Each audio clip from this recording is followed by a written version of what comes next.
Okay. Okay. Thank you for taking the time this evening to join us to talk about traffic calming on your street, Los Olivos Drive. Um, this meeting is being recorded. If you can't stay the whole time for the meeting, we have our engineering general inbox there for you. But you can feel free to talk to us after the presentation and for any other questions if we'd like to provide our direct emails for more communication.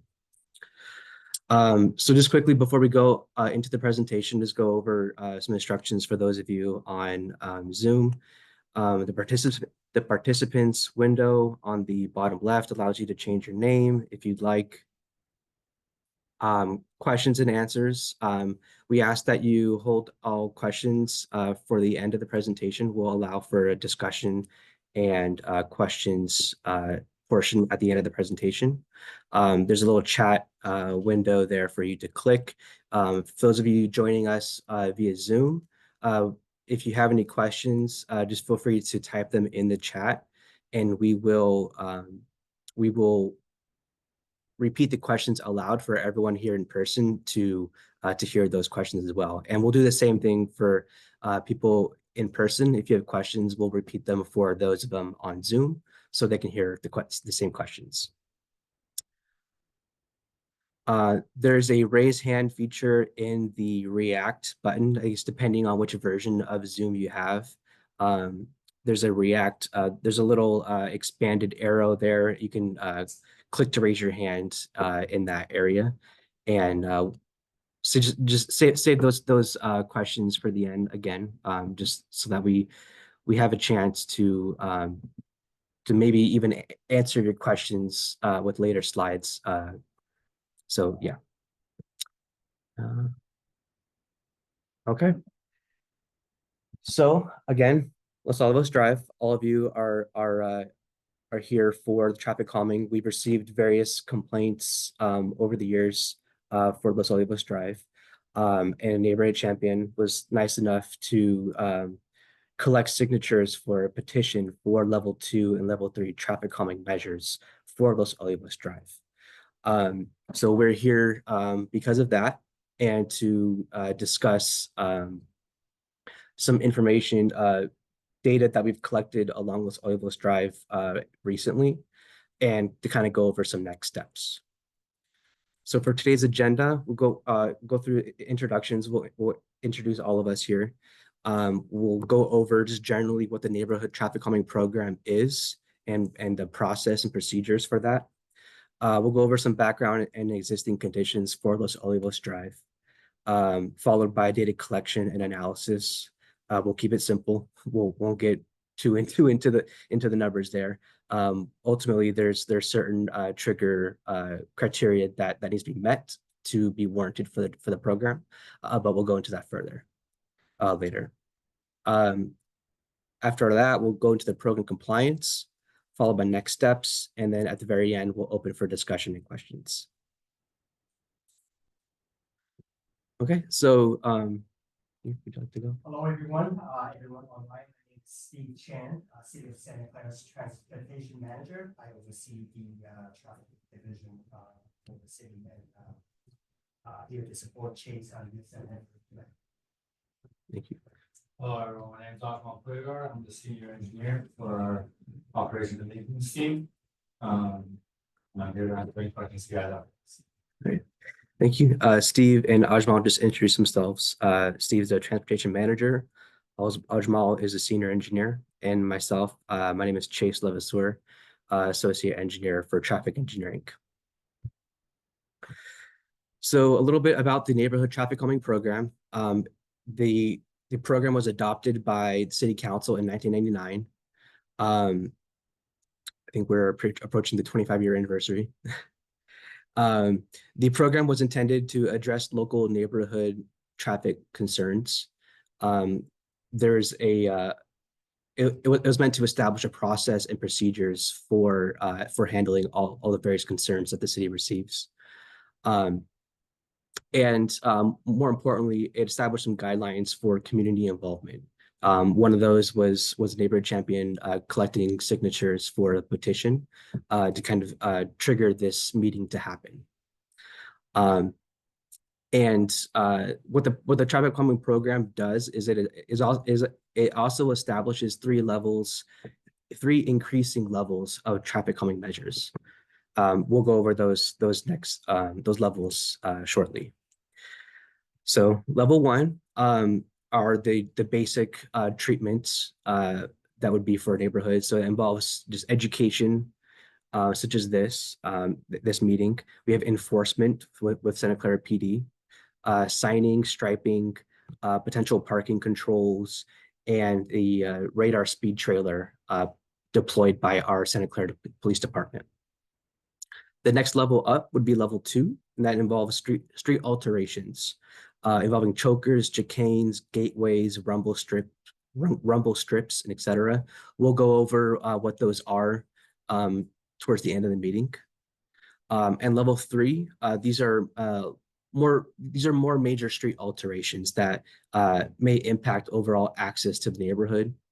And these are generally more substantial devices such as speed humps, traffic circles, traffic diverters, which physically restricts access to certain streets, such as if there's like a four-way intersection, you'll have like a raised curb or an obstruction going through diagonally across the intersection, so it forces right turns only, and then I guess a left turn from the other direction. I don't know if that makes sense, but um, we won't go further into that one at least. But um, next is to kind of discuss the general procedure of the traffic calming program. So we initially intake the resident concerns. City staff will then confirm the concerns via data collection and field inspections. And at that time, we'll consider level one treatments, such as the sign striping. We'll also contact the Santa Clara Police Department to deploy their radar speed trailer and add the roadway to their targeted enforcement as staffing allows. At this point, if level one measures prove unsatisfactory and do not effectively resolve the concerns and the issues that the neighborhood is seeing, a neighborhood meeting will be held.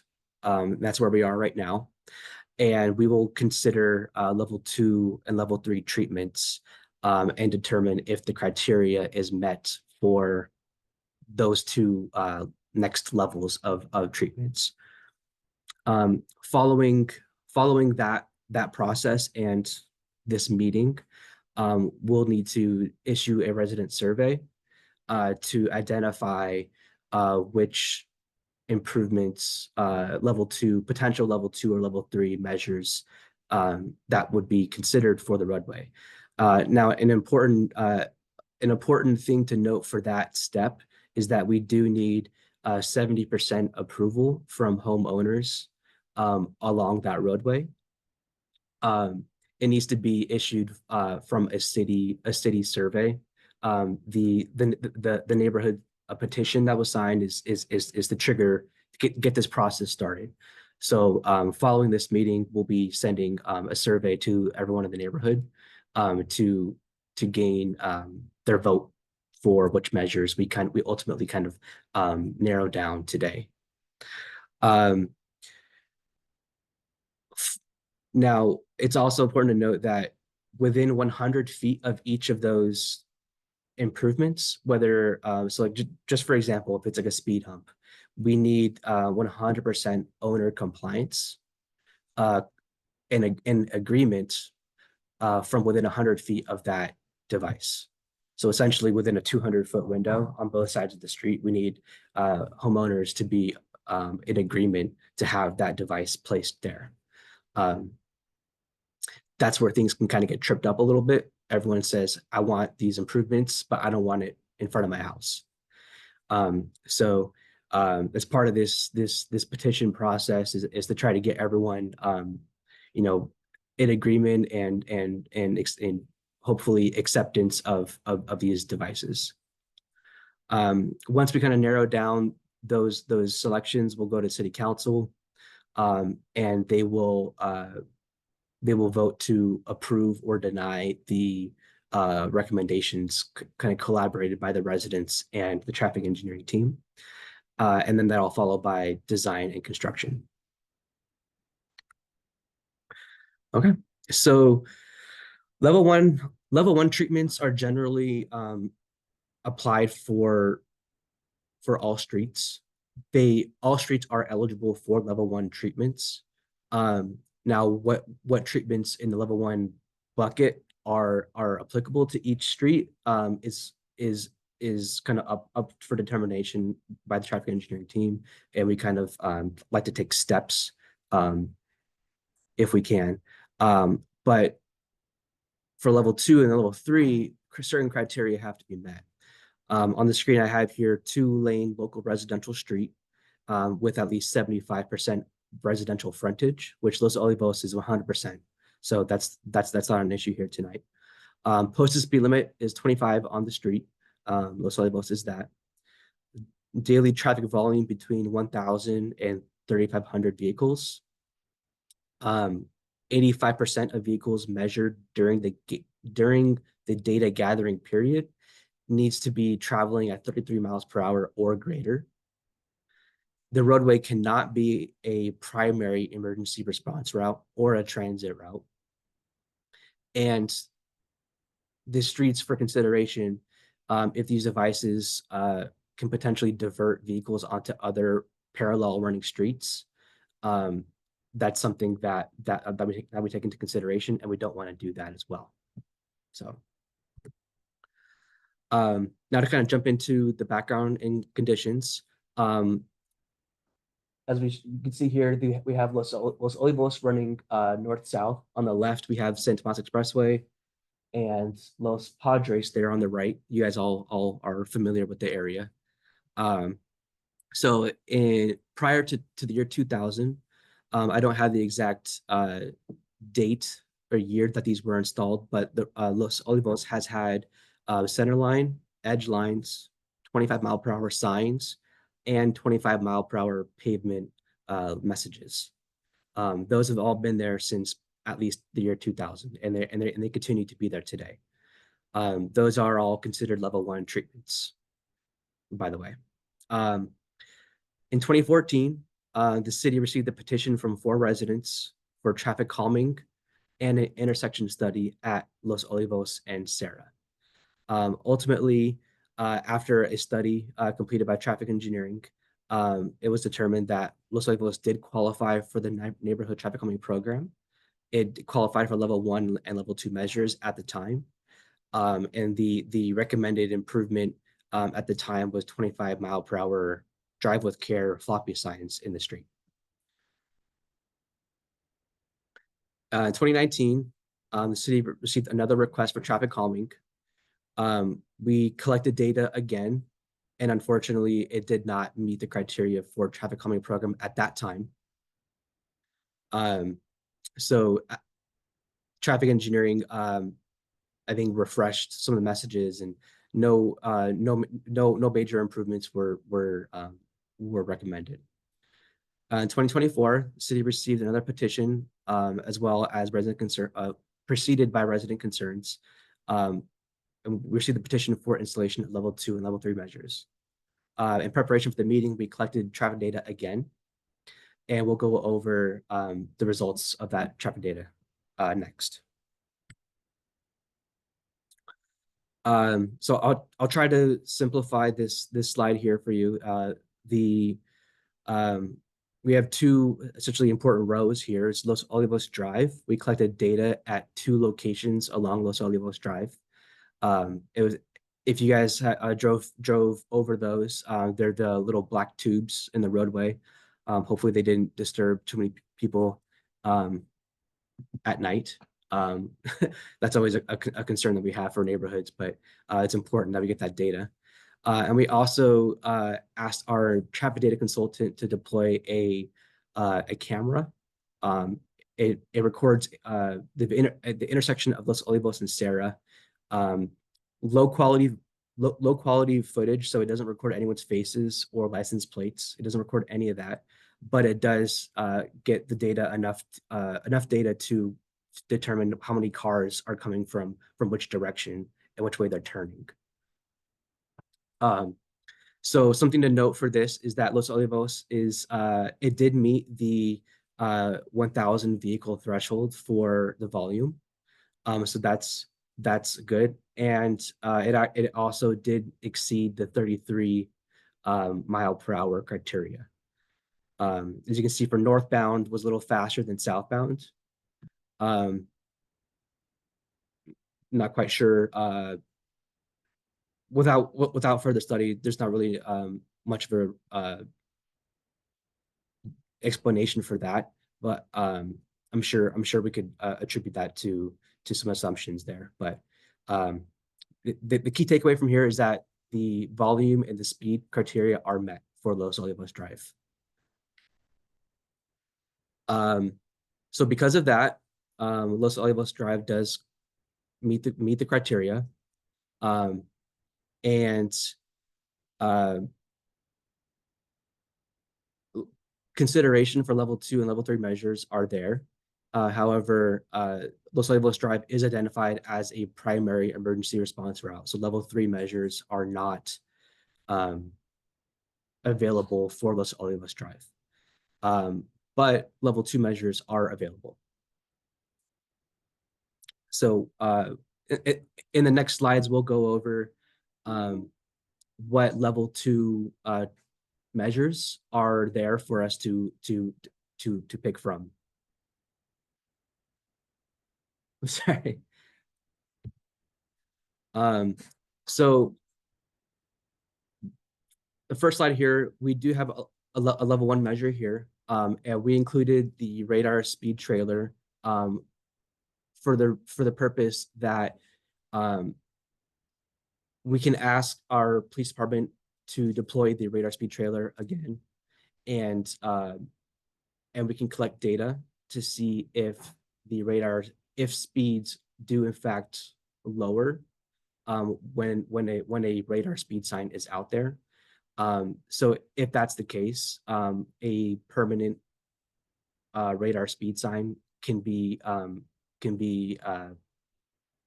up for discussion if it proves to be effective for lowering speeds. So that is one thing that we can consider. Another level 1 measure that we can consider is turn restrictions. Now these are different than the diverters I mentioned earlier. These are just signs restricting turns. So if we do additional study and determine that there's cars coming from the expressway or something, turn restriction signs can be posted, but that's up for enforcement. The signs are signs. Ultimately the signs need to be enforced. The first level 2 measure that we'll discuss here is the chicanes. Now, just something important to note is that right now, to provide relief to the neighborhood faster, we're considering doing plastic diverters, delineators, just like we have here. So for the next few improvements that I'll be presenting, just keep in mind that this is the kind of material that we're intending on using for the time being. But the first one is a chicane, and ultimately you place two kind of curb extensions offset from each other, and the intent is to try and visually narrow the roadway to just help get people to slow down a little bit. Like it looks narrower, so they want to drive a little bit slower in that way. So the chicanes are, like I said, they're extensions, but they're offset from each other. Chokers, just like chicanes, but they're aligned side by side. Here we have the raised curb a concrete extension, but the material again that we're considering would be plastic delineators and striping for the time being. Now it's important to note for chicanes and for chokers that for us to install these, if you haven't noticed already, parking would have to be removed in those spots. So this is where the I want improvements on my street, but I don't want it in front of my house comes into play. So that's something that we'll have to try and get community buy-in. If traffic calming is something that we want to tackle here, we'll need to get you guys to be accepting of these. Questions as we go, or would you rather? If you can wait till the end, please. Thank you. Another level 2 measure is gateways. Now, these are essentially medians at an intersection approach and entrance. And it just aims to, again, kind of narrow the roadway. Again, parking would have to be removed in the vicinity of the intersection. And again, this would be a consideration with plastic delineators as well. So not the streetscape that you're seeing here. But yeah, see. Another level 2 measure to at least mention, but we don't really recommend this in residential neighborhoods, is rumble strips. I don't know if any of you like to hear the dunk, the dunk, the dunk, the dunk all night, all day, but we generally try to save these for the areas where it might be in front of like a business or something. Los Olivos doesn't have that, so a noise is definitely the largest thing for us to, the biggest consideration for this improvement here. So the next steps would be for us to see if deploying that radar speed sign trailer and seeing how effective it is in lowering speeds, and considering a permanent installation of one. If we want to see if that's something that you guys are all open to. Just please note with that one also is that it will require the pole to be installed adjacent to your lawns, your front yards. So that's something that we can discuss further if we get there. But that's also something that we run into as far as compliance from residents is I don't want this pole and sign installed in front of my house. We understand that, but it's just something to consider. After this, we'll open up for discussion and questions, and we want to ultimately see if we can narrow down some level 2 measures that you guys, as a neighborhood, would like to agree on for us to kind of move forward for consideration. And the next, after this meeting, like I mentioned earlier, and I think there's a few of us that joined late, but we will mail a survey to everyone on the street again, to gain approval from 70%. We need to meet at least 70% approval from homeowners along Los Olivos Drive. And again, we will determine some preliminary locations for those, but we do need to get 100% approval from those owners within 100 feet of the improvements. And we'll also have to work with the Santa Clara Fire Department. They're willing to work with us. They understand the needs of the community. That traffic calming is important to the residents of the city. There are certain restrictions that they establish so their trucks can access streets in an emergency. They may not be going there on your street all the time, but for that one situation where they'll need access, we don't want to provide any kind of obstruction for them to get there. But they are willing to work with the department, so we'll get there, and and we'll coordinate with them as well. Once we kind of narrow down which level 1 and level 2 measures we want to kind of proceed with for consideration, we'll have to go to city council to get their ultimate approval for those measures to be installed on the street. And if or when we get there, we will, notice to the whole neighborhood, so you guys have a chance to kind of attend the meeting and say your piece, just to kind of help make your guys' case for whatever we agree on here. So with that, I'd like to open it up for discussion. As I mentioned earlier, we have participants online as well. So if you're joining us via Zoom, please just enter your questions in the chat. If you would like to speak when we get to your question, just please make a note of that in your comment, and we'll allocate time for questions from residents from Zoom, and we'll also allocate time for people here in person. So just to kind of get started, we'll open it up for questions in person here.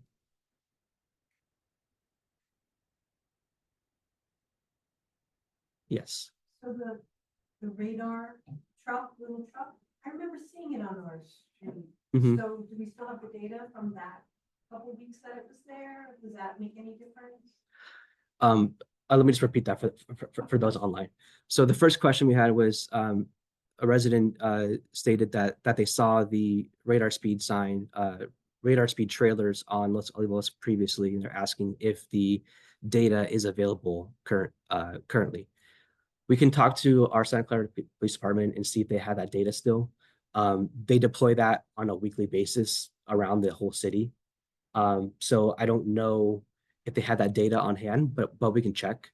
But like I said before, if we can deploy it again and see and absolutely collect that data and see if there's anything that we can use, like see if the speed sign is effective in slowing traffic down. I like to add, this is Steve Chen, Transportation Manager. There are case study for radar speed feedback sign available by HWA Federal Highway Administration. That's still study.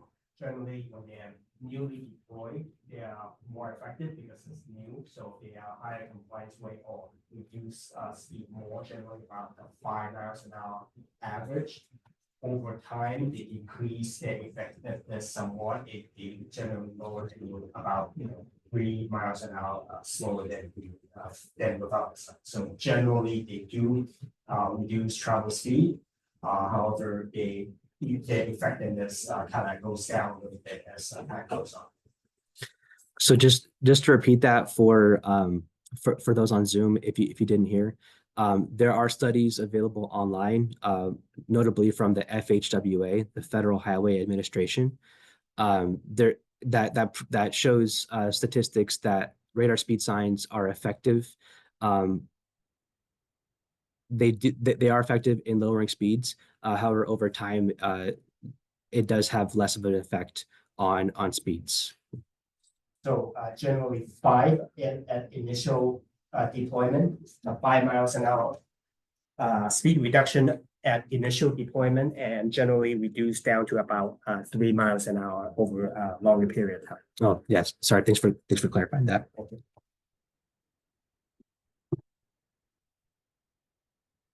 We had another question online. The same thing from Sluman. Sluman, did that answer your question?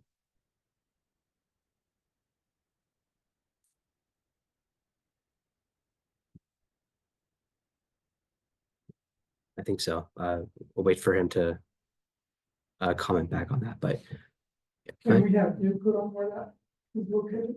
absolutely. I remember years and years ago, they used to be at the Forbes end, so northbound.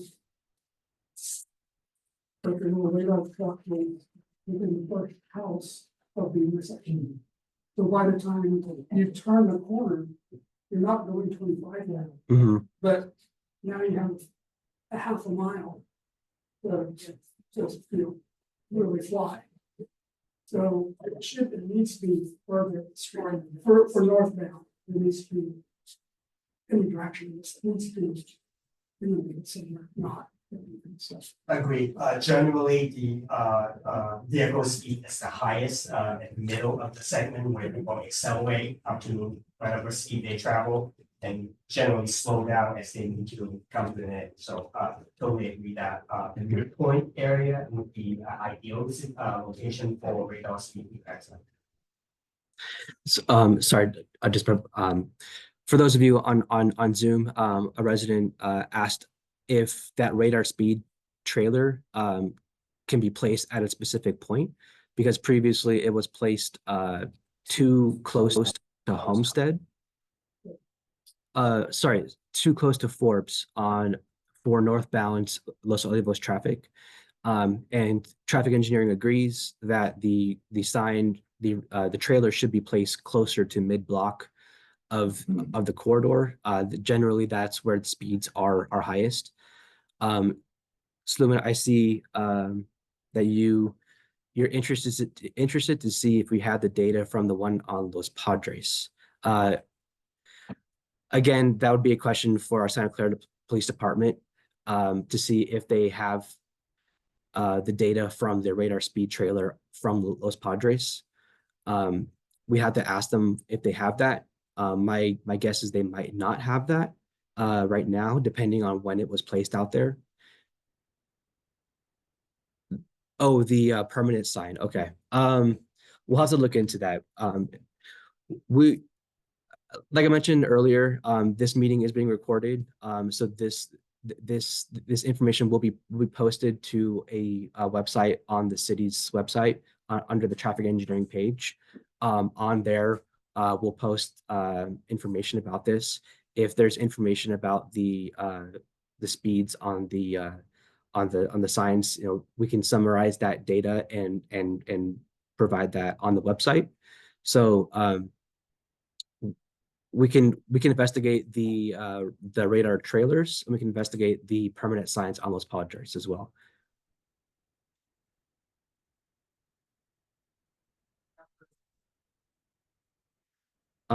We can check into that. They were so a question in person was they're not sure if the signs on Los Padres, the permanent signs on Los Padres, are even working still.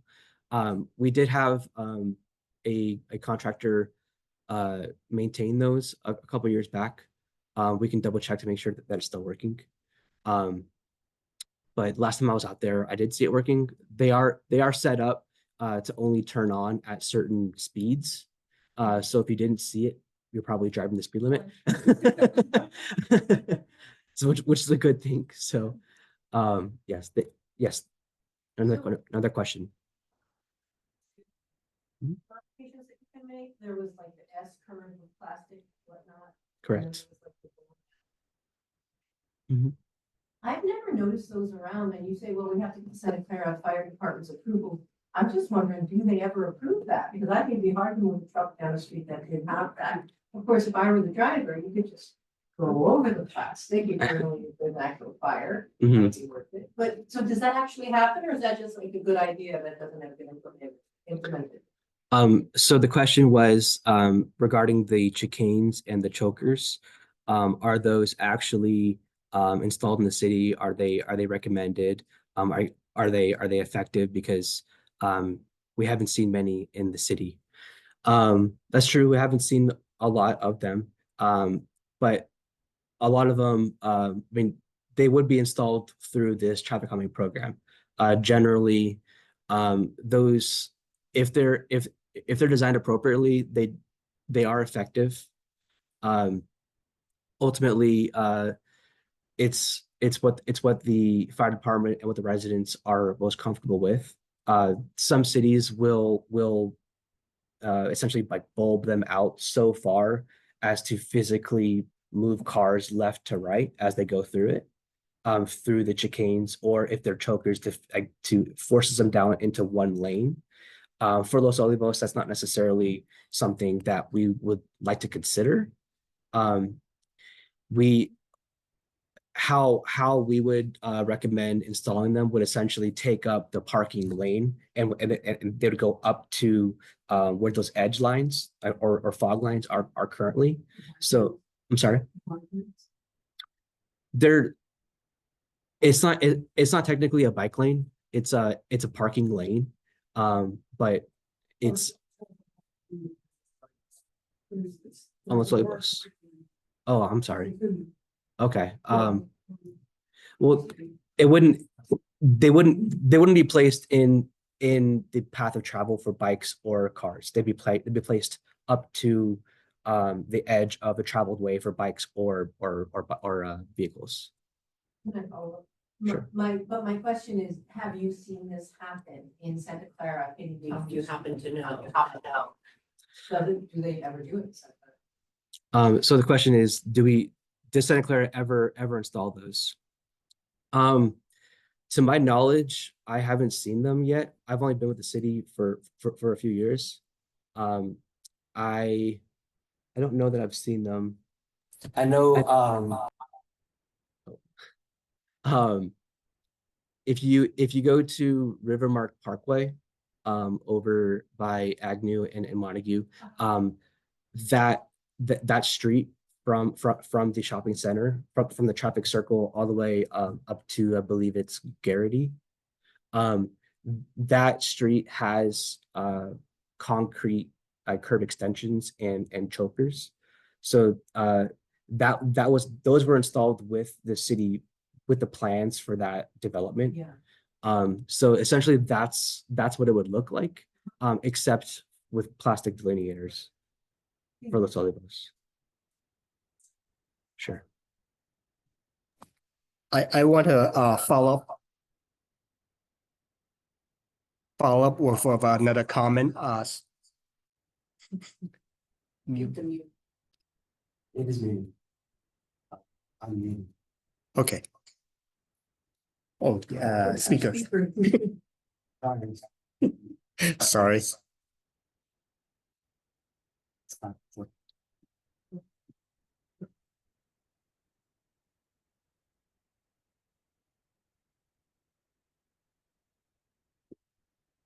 Technology.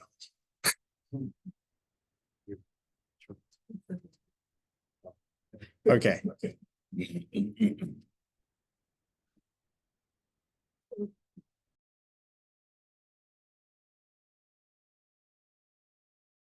We don't, as Chase mentioned, we don't have any chicane and choker installed, but we do have about installed with those channelizers. They generally are used to control turning speed.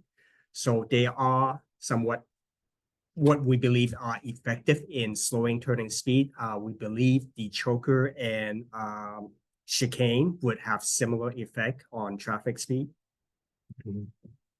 So those would be like the one that's on Los Padres and Worcester, right, where the school is, where you have to actually. Yeah, turn Yeah. around so you Yeah. get away from the corner, slowing the I do see speed that's down. very effective, particularly people making those turn and a pedestrian crossing the Correct, street. yes, Mhm. yes. So we do have some, San Jose have quite a bit of it. If you want to see those installation, the channelizer, people generally do not want to hit those because they don't want to damage the vehicle. So even though they are somewhat interim solution, they are quite effective in terms of slowing vehicle speed in general. Is that level 2? That Both. that would be part of the level 2. That is essentially a choker situation at an intersection. Yeah. A question online from Slubin was, have we considered a roundabout at Sarah? And I apologize, I skipped over this a little bit earlier. When I mentioned earlier in the meeting that we collected traffic intersection counts at Los Olivos and Sarah, we did run a analysis for an all-way stop there as well. It did not meet the criteria for an all-way stop. And unfortunately, a roundabout is considered a level 3 traffic calming device. So a roundabout would not be a consideration for Los Olivos. Yes, another person, sorry, another question. off the table? So the question is, why is level 3 off the table? So earlier, you guys might have came in a little bit after it, but essentially, Los Olivos qualified for the traffic calming program for potentially level 1 or level 1, potentially level 2, level 3. Um, However, because Los Olivos is identified as a primary emergency response route by the fire department, they confirmed that Los Olivos provides access to a lot of cross streets. So they do. You may not see them often, but that doesn't mean that it's not a planned a primary route for them to access one of the cross streets in the neighborhood. So because of that, level 3 is not a consideration for Los Olivos. So you mentioned on Sarah and Los Olivos, you Mhm. just say where it says that they are not qualified for all stop. Correct. No stop sign. So the question is, we did a study confirming if we did a study at Los Olivos and it did not warrant an always stop. And yes, there's certain criteria that needs to be met for an always stop as well. Although stop signs are um, is identified as a level 1 traffic calming measure, it still does have to meet state standards for a stop. Because if we're installing stop signs that are not that don't meet those criteria, um, it actually kind of creates a more dangerous intersection because you approach it thinking maybe people on Los Olivos are going to stop when they don't. Compliance tends to drop when you don't have when you install unwarranted stop signs. Um, and it may force people to stop at the intersection too, but there's also studies that show that people do speed up even more so to try and make up for that lost time at unwarranted stop signs. So um, they're intended for assigning right of way at an intersection, um, and not intended for a traffic calming device per se. But it is something that we study as part of the traffic calming program to see if these intermediate intersections qualify for a stop. One of your slides, and I forget if it's only 1 or 2, but there was like an example of a no left turn. Yes. Yeah. One of the other requirements was you couldn't divert traffic onto other streets. Correct. So, for example, San Tomas to Forbes, Mm-hmm. turn left on the Los Olivos. If you Mhm. did that, that would force them to go the next street or so, or San Miguel. So would that not be available then for that reason? So the question in person was regarding the turn restriction signs you can see on the screen right now. One of the criteria that was described earlier was we do not want to divert traffic onto other streets. And the turn restriction signs essentially do that. So our answer is at least my answer, feel free to step in, Steve, but we would take a network kind of like approach look to it to see like, okay, if we install it there, do we have to install it at other intersections? And ultimately, we don't want to install it at, every single north-south street off of Forbes or Homestead. But we do kind of take a holistic approach to it. And if it does divert cars onto another street, we would try not to do that. So like, I guess one situation where it could not have that effect is if traffic is coming from, say, San Tomas Expressway on Homestead, and they turn right onto Los Olivos to go southbound, putting a no right turn during, say like 3 p.m. to 6 p.m. or 7 p.m. Um, uh, or sorry, a no I said that wrong. Essentially, cars traveling on Homestead or Forbes towards San Tomas Expressway, we could restrict that turn. That way, they're not going onto other streets. The example I gave would push them onto further streets. That's not what we want to do. But yeah, Steve. Also, I want to add with that type of restriction, it impacts neighborhood access, not only your Mhm. street, but all the little street within your neighborhood. Now we're affecting a lot more people than just the commuter cutting through. Right. Also, even on the major street entry, I seen it deploy in other jurisdiction. Now that you as a resident, now you can't get out during those time. And then new resident coming in, it's like, I should be exempt because I live here, but when you apply those restriction, it applies to everyone. There's no exception. Yeah. So that's the significant downside with restricting movement at intersection in any neighborhood. It restricts access. And then we can advance.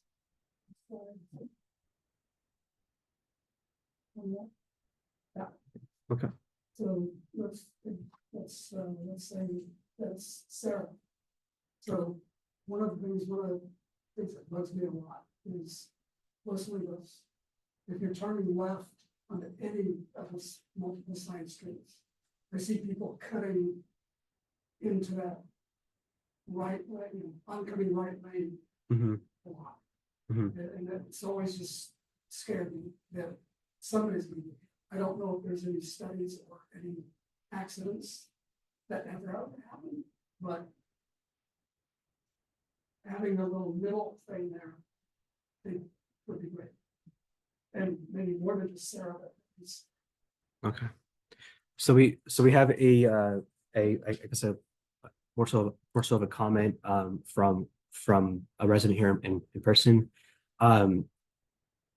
Speaking about the gateways, they expressed concerns over cars traveling on Los Olivos turning onto side streets, frequently crossing over onto oncoming traffic of the side street.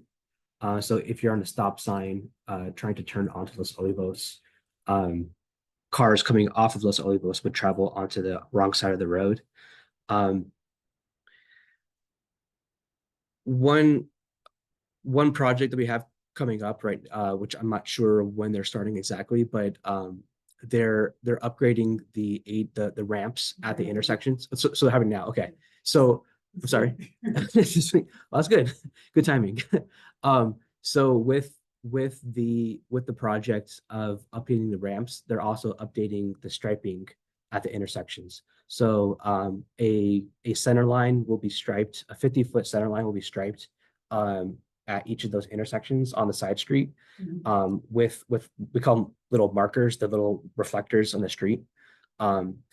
Provides a little bit of a visual and like a bump, I guess, if you will, over it. So yeah, they're not necessarily intended to, they're not, it's striping. So cars can drive over it, but it's at least intended to give a visual about that. Once we start putting in like gateways on the side streets, it gets a little bit more tricky with fire department. And again, we'll have to start looking at removing parking. Um, so it's possible that that may not be the best option, but it's something we can consider. So I guess part of what we want to do here today is also just open the floor up to the residents and just kind of hear what you have to say about any concerns that you have on Los Olivos for us to consider while we're going through our conversations with you guys. And ultimately we want to kind of narrow down, maybe identify a few of these treatments here we're talking about today to move forward with for consideration. So however you guys want to do it, I think we can kind of conclude the meeting with that question to you guys. But I want to hear what else you guys might have to say about your concerns in the neighborhood specifically, And I guess if you have any other questions or comments on the presentation, we can go over that. But I at least want to, we have a last like 13 minutes or so of the meeting. So I at least want to kind of make sure we get through that as well. Yes. You've been talking about people cutting 3% from us, but I have a concern that there's people in the neighborhood who, there's a big white truck it's large, so it's got a lot of mass, and it speeds, it's consistent, and it's. No, not the FedEx dude. I think it's a young man who lives in the neighborhood. Because I always see this truck speeding down our street, and it just like my neighbor's dog was killed in front of her house because of the car speeding. I'm sorry. Yeah, thank you, me too. So it's just terrifying because we have children. Mhm. So that's, for me, that's like a very big upset. Like, there's speeding, how can we actually slow it down, stop it? I don't know, confrontational, I thought about like snapping a picture of his license, and I don't think anything would happen. I think we have to be more systemic. Yeah, there's a lot of people that use that street for activity, kids running around, bicyclists lane. There's elderly who walks after dinner. Yeah. So there's a lot of activity involved in that street. It's not just park car and residents people, you know. Mhm. There's people that do a lot of activity in that area. So if it's a exhibition of speed, that's what I would consider different than, people just driving along the roadway, driving a little fast. If the Right. exhibition of speed, that's obviously, they're doing it on purpose. That's right. So that's different. If there's a prevalent in the neighborhood, let us know so we could have our police department do rounds and do enforcement. Let that be that I just let you know. Yeah, okay. So So is there, I mean, I want some additional feedback because our PD staff is limited. If there's certain period that they should be focusing on, that would be very helpful in terms of abating those activity. So there's a website on Santa Clara PD department, you can go there. Yeah. And I put at least 100 in Okay. there, at least, because every time it triggers me, I'm like, okay, I'm gonna go online. That's right. Yeah, you know, so I couldn't be honest with you, I don't know if there's a measure of recycle on this complaint. It still persists. Okay. And she's right, there are people who live in the street and they don't do it malice. It's just, we're busy Silicon Valley, they're just Yeah. focused on whatever they do and not seeing the whole picture, you know? Yeah. Because at the end, it's a big rat race, but if you slow down a little bit, Yeah. see what's around you, hey, maybe I should slow down a little bit. Mhm. So I think I'm diverging to another topic. So as a city-wide project, we are doing a Vision Zero plan. I don't know if you're familiar with Vision Zero. Vision Zero is a term used by a lot of the big cities, San Jose, San Francisco, Oakland. In Europe, Sweden, it's a very big. It's the idea that we want to eliminate all traffic fatality and serious traffic injuries on our roadway. That's the goal of Vision Zero. And this is a collaborative vision between not just engineering, police, but everyone who used the roadway, how they could contribute in terms of making our roadway safe. So we just started the project right now. Please visit our website. You could get engaged to not just make your own street safer, but the entirety of the city safer by providing input of what's your concern, where you could help, and how other can help.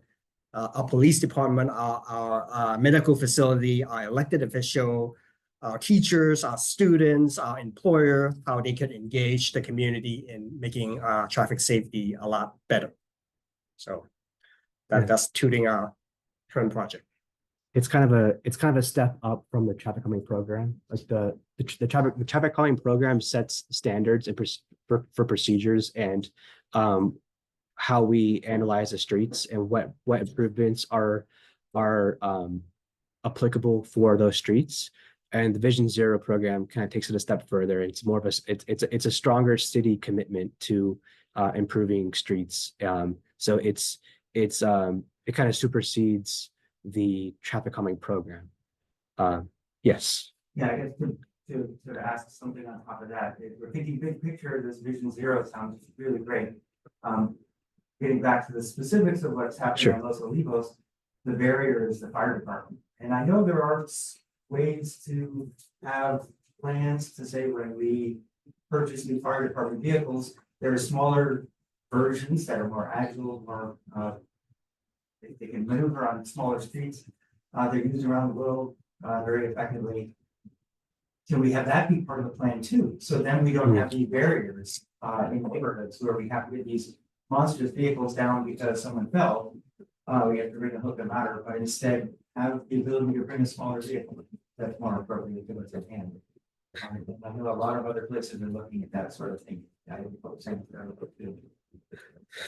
So the comment here in person, if you could not hear it online, is asking the city to consider downsizing the not downsizing, but consider having smaller fire trucks that are more nimble and able to maneuver better through intersections to allow for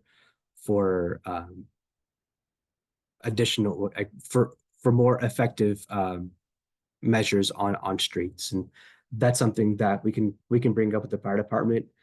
We have no say over what they're looking for, and I know they're purchasing new trucks. They have various sizes of trucks, but we can bring your concerns and your comment suggestions to the fire department.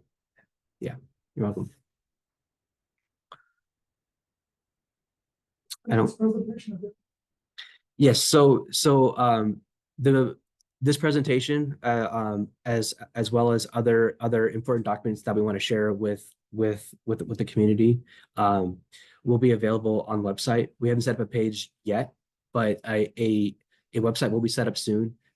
When that's available, we'll notify the residents. We'll try to have that set up before the surveys go out, so that there'll be a link to that, and that way you guys can access find other hyperlinks to the traffic calming program available online, to different measures that we're considering, traffic data, like summaries and whatnot. So all that will be set up on the project website now that Los Olivos does qualify for level 2 measures. So just to kind of get be as transparent as possible with all the information and give you guys all the access that you guys need to make informed decisions. Yeah. I do have a little concern on if you're driving down Sierra, you make a left onto Los Olivos. A lot of times, speeding, but I feel like my view is obstructed if there's a car parked right there. Yeah. I'm like, okay, it's car roulette. Do I go now? Do I go now? And then at risk getting T-bone on the driver's side, going 30, according to your study, 33 miles per hour So on average. So the comment here in person was regarding intersection visibility at specifically Los Olivos and Serra, but generally for the corridor, for us to kind of look at sight lines, so that if you're pulling from a side street onto Los Olivos, you have ample visibility to see down Los Olivos. So I also want to add this bit of information. California, beginning of this year, January 1st, 2024, passed a law to prohibit vehicles from parking within 20 feet from a crosswalk, either marked or unmarked crosswalk. Essentially, that includes every intersection in the city. So that's passed by the governor beginning of the year. It's not enforceable until January 1st, 2025. So right now, it's like a FYI, you shouldn't be parking here, but next year you'll be cited for it. So as we move towards 2025, the city will be analyzing how we're going to deploy, no parking zone within all that intersections throughout the city. Either red curb or signage or public education, but that's something that's going to happen within the next 12 months. I want to bring up a concern from a neighbor, not necessarily, well, it affects lots of people. So if you're coming down Homestead, you make a right on Los Olivos, there's a street sign that says 25 miles per hour, it's huge. But it's covered by a tree, and even when you turn it, it's still covered by a tree, you cannot see it, there's no way you can see it. So I don't know, we can do that sign a little bit forward down, that tree, even when it's trimmed, really trimmed well, you can still not see that sign. Yeah, that's something we could address as a maintenance. Okay, Thank you. yeah, right after bringing one, that. make it right into Los Olivos from Homestead. Homestead. Okay. So if you didn't hear it online, the comment was that the speed limit sign for southbound Los Olivos from Homestead from Homestead is obstructed by a tree. Makes seeing the sign difficult even if the tree is trimmed. So that is something that we can address after this meeting as a maintenance item. And that includes relocating the sign to a more optimal spot. So before we wrap up this meeting tonight, we like to get some feedback from folks in the room and folks online. Is there any particular route you want to move in? We offer level 1 traffic calming treatment, bring back the radar speed feedback sign, see how effective they are. If it is effective, we can consider installing permanent radar speed feedback sign. If the consensus in the room and online feel that that's not adequate, we could consider level 2 traffic calming measure. But what particular traffic calming measure would you like to see implemented on Los Olivos? What level 2 traffic calming measure? Those are chicane, this is a choker, and then gateway. They're all very similar, but slightly different and how it impacts residents. My understanding right now, our street is minimally level 1 with signage and even the sentence says drive safely. That's minimally level 1. It's not deter any speeding here. So I mean, we can revisit that, but the result's going to be kind of the same. So we're already level 1 plus. So it really is just, it's a chronic issue, and we have data that supported recently as of like a month ago. Just Yeah, now, yeah. 1,350 cars that travel that street on a daily basis. That's a lot of traffic. For a residential street that people use on a daily basis for activity, kids playing soccer, people riding a bike, elderly walking, getting that daily exercise, range of motion, things like that. So that's a lot of traffic for a residential street. So I think I'm hearing you that you support level 2 traffic calming measure. Okay, then any second or concurrence with that? I would second that. Okay, that's great to hear. So in terms of sounds like in the room anyway, there's some general consensus that we want to proceed with level 2 traffic calming measure. Is there a particular one that you would like us to focus on so we could send a survey out? This particular item we want to install in your neighborhood. You should focus on the one that the firefighters hate the least. Which one they least likely to object? So You said the date was probably low, so that would chicane rate or whatever.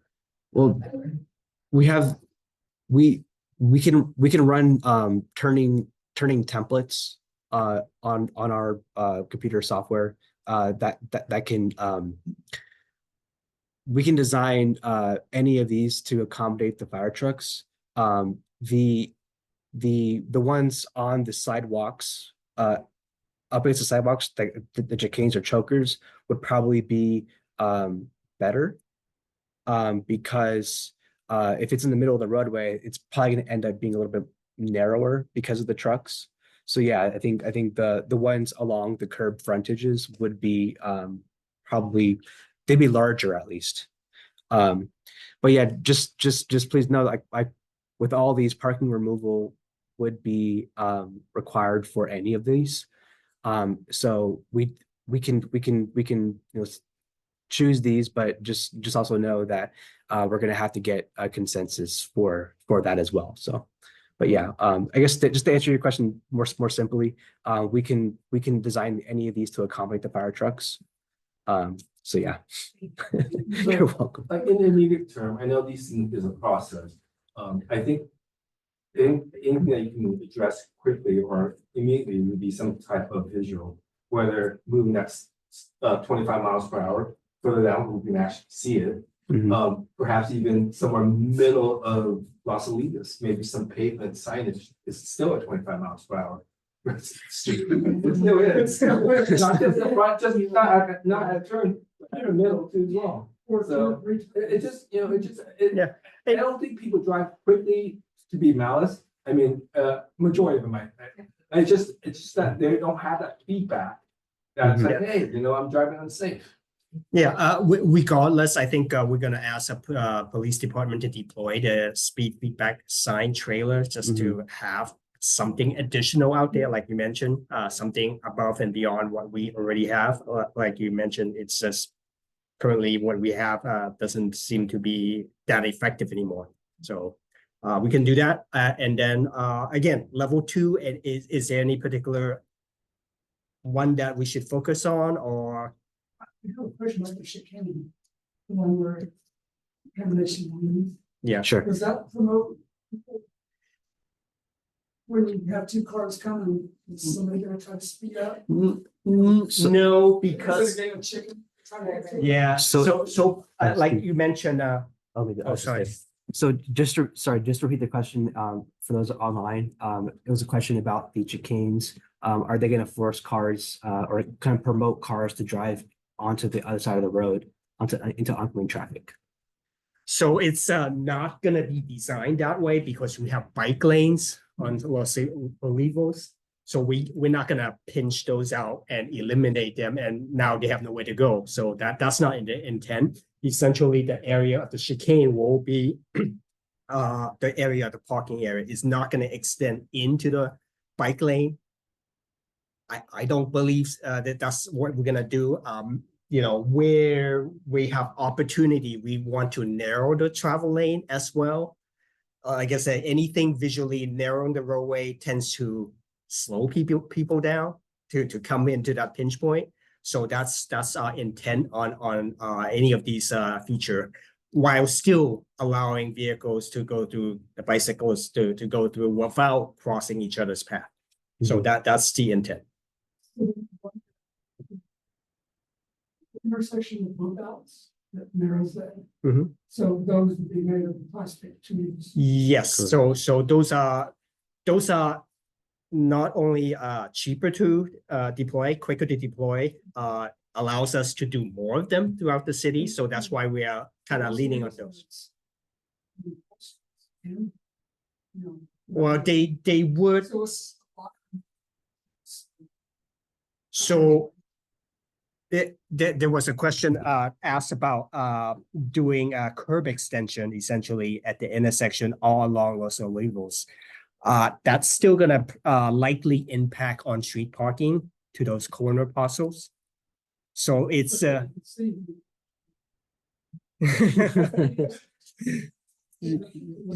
So the 20 feet. Yeah. So in the meantime, it still impacts property owners, so they still need to buy in until that really happens. So yeah. So just something to be cognizant of. I would love to see that bulge out at the Homestead turning into Los Olivos. People swing that turn pretty quick coming off of Homestead, and there's pedestrian across that street. So they're gonna be, if they're close to that curb sign, they're getting tagged. Yeah. I mean, a couple of years ago, there was an elderly man who got plowed down right across the street from a Homestead and Los Olivos, crossing that street. Everyone drives really fast. The man, poor man, crossed it and got tagged. there's You no know, orange there's Yeah, that this thing is helpful, but you need more like blinking lights. because it's 2 lanes that go down to one, right there, was me. 2 lanes. West East Lane, This is at Forbes Homestead, on Homestead. East Lane. I'm saying Los Olivos. And that Los Olivos, the right lane is the right to the moving on Los Olivos. So you get a lot of congestion. Yep. People trying to merge at the last minute on Homestead. But then also, And there's it- a bike lane in the middle of it. And they don't, It's and scary. they don't see that intersection because they're short-minded, they're looking at light at Santa Tomas, so they don't see that crosswalk. They're driving, looking there, they don't see this crosswalk. Not The- to mention makes it difficult for the bus, for them to merge out Mhm. Yeah. from the bus stop. Okay. Homestead is really major, but yeah, Homestead and Homestead was. It's just a real scary. intersection. It is a scary. Yeah. We can look into that. The city did do an uncontrolled crosswalk study, analysis at 30, 40 intersections citywide. I don't know offhand if that intersection, if that crosswalk was included in that study. But if it was, I can communicate to you guys what the recommendation was. If it wasn't included in that, we can add that to our list. Possible, yeah. Yeah. Um, So what I'm hearing from the group is some sort of curb extension. It doesn't seem to be any particular. I think they're all very similar. Chicane, choker, intersection, curb extension. They are all extending the curb out onto the street to narrow it. I think that's what I hear from the group on in the room. Any comments from the folks online? Thank- just to acknowledge some of the comments from online, we were seeing that essentially level 1 measures would not be enough and requesting level 2, please. That you're supporting the radar speed sign, but it would not be enough. Correct? Okay. Declines in effectiveness. Okay, so I think it's everyone's summary, but I guess what we're hearing right now for next steps from us as far as what to implement, we'll notify the Santa Clara Police Department to deploy the speed trailer. We'll collect that data afterwards. We'll look into the traffic data on the permanent speed signs on Los Padres as well, to just to have that data available. And we can it seems to be in agreement online and in person that level 2 measures are what we want to explore next, and the type of improvement would essentially be the curb extensions. So we can we'll compile all this information together. We'll create the website on the traffic engineering page, and all this information will be available, including this meeting. We'll send the surveys out and include that website link on the survey so everyone has access to this meeting and any other pertinent information used to make an informed decision. I think summarized enough. And the stop sign, I mean, the speed limit sign, we're gonna. Yeah, relocate Yeah, that. yes, I sorry, think that's, sorry. Yeah, very minimal. Yeah, You know. yeah. Yes, Is okay. there a timeline, like you'll do those things in a week, in a month, in 6 months? So- How does that happen? The speed limit signs, we can work on that. That could be sent to our field crews by tomorrow, realistically, probably by the end of next week. So within a week or two, those will be repositioned. We'll also just look at any other vegetation obstructions in the area. Sorry, I also forgot to mention intersection visibility at Sarah specifically, but we'll look at the other streets as well.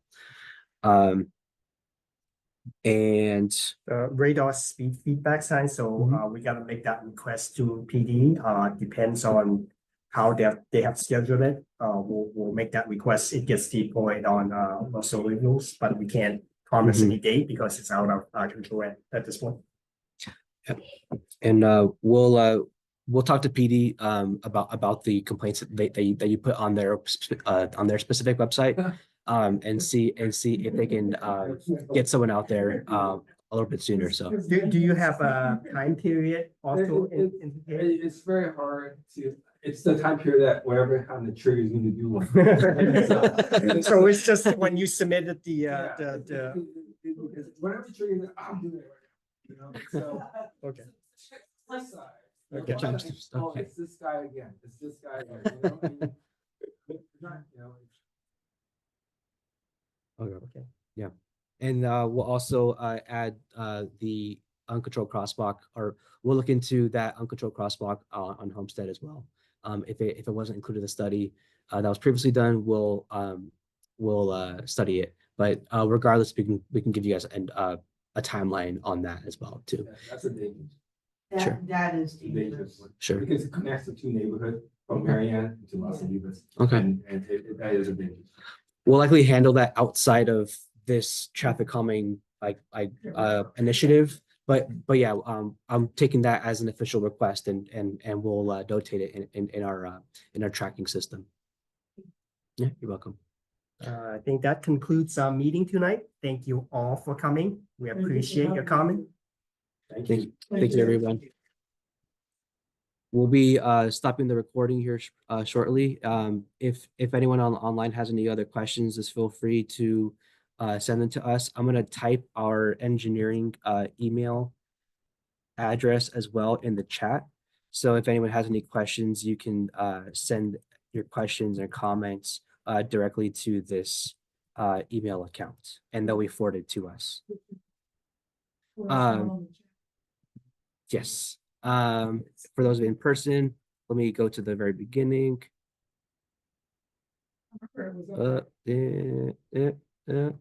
Almost, there we go. Okay. Okay. Thank you all. All right. Have a good night. Thank you, everyone.